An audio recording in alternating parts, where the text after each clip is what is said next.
السلام علیکم ناظرین۔ سابق وزیر اعظم عمران خان اور ان کی اہلیہ بشرا بی بی کا نکاح ختم ہو گیا۔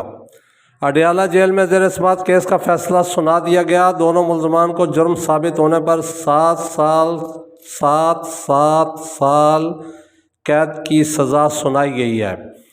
فیصلہ جج قدرت اللہ صاحب نے دونوں ملزمان کی موجودگی میں سنایا۔ مدعی اور گواہان عدالت میں موجود نہیں تھے۔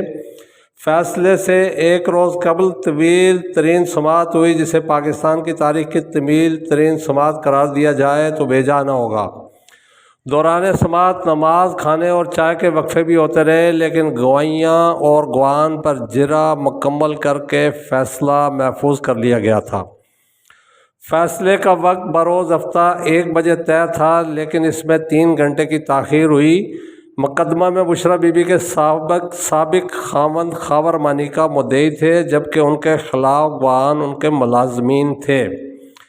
فیصلے کے بعد سزا کا معاملہ ایک جانب، لیکن جب عمران خان اور بشرا بی بی کا ازدواجی تعلق بھی ختم ہو گیا اور نکاح سرے سے ہونا ہی ناجائز اور غلط قرار دے دیا گیا تو سنگینی مزید بڑھ گئی ہے، کیونکہ بغیر نکاح ان کے ازدواجی تعلق کو کس تناظر میں دیکھا جائے گا۔ اگر جج قدرت اللہ صاحب 467 کو کیس سے ختم کر دیا تھا، لیکن اگر مدعی مقدمہ یا کوئی دوسرا فریق نکاح ختم ہونے کے فیصلے کے بعد عدالت سے رجوع کرتا ہے اور اس دوران دونوں کے تعلق کی وضاحت چاہتا ہے تو معاملہ کافی گمبھیر ہو سکتا ہے۔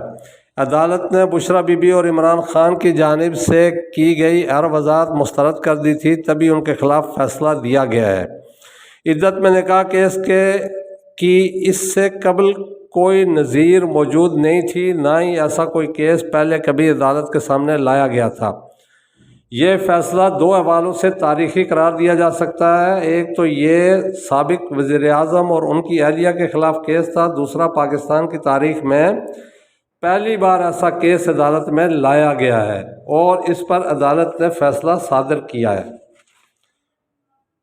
دوران سماعت وکلاء نے جس طرح جرح کی اور ایسے سوالات کیے گئے جنہیں ضبط تحریر میں لانا ناممکن ہے، ایسی باتیں اور سوال و جواب ہوئے، جس سے عدالت میں عمران خان کی فیملی کی خواتین کے علاوہ وکلاء خواتین اور لیڈی پولیس اہلکار منہ پر کپڑا رکھ کر سر جھکا کر بیٹھی رہیں۔